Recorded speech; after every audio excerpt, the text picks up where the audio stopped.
Alright guys, it's Kurt over at Midcoast again. This week we're working on Nick Blair's 2004 GTO.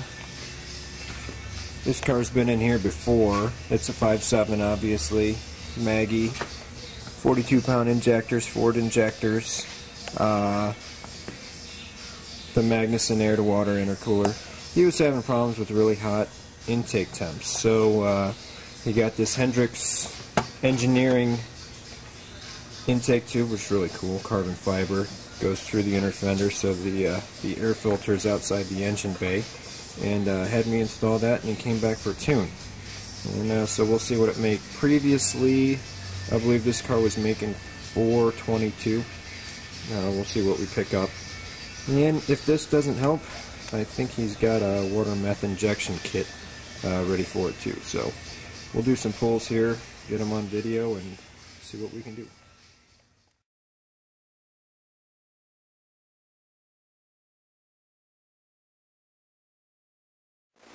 Alright, here we go. We're going to try to do a pull on this car. This is an A4 car, and it's got an aftermarket converter, so I'd like to try to get this thing to read from 2,500 to about 6,000, but most likely it's going to probably flash up to about $4,000, so let's see what we get here.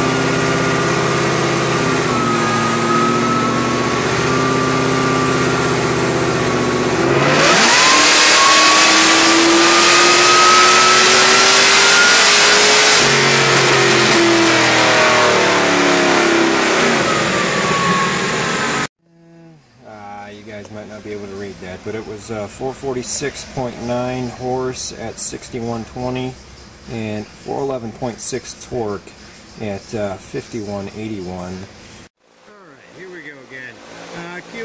Cleaned up the fuel on the top a little bit and played with the spark tables a little bit. It was pulling out about 1 degree at the top end, but the IATs were good. Of course, it's a cold day today here.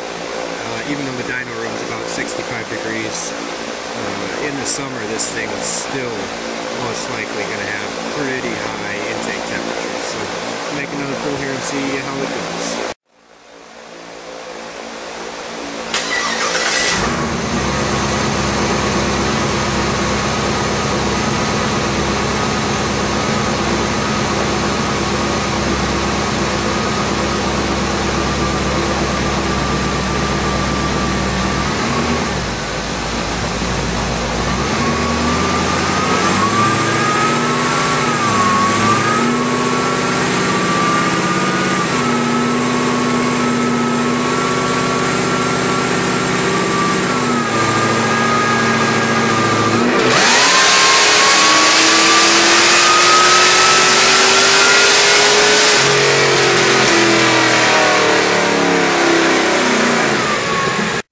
Once again, hard to see the camera, or the screen on camera here, but it was almost 451 horse at 6142 RPM, and then 415 torque at 5004 RPM.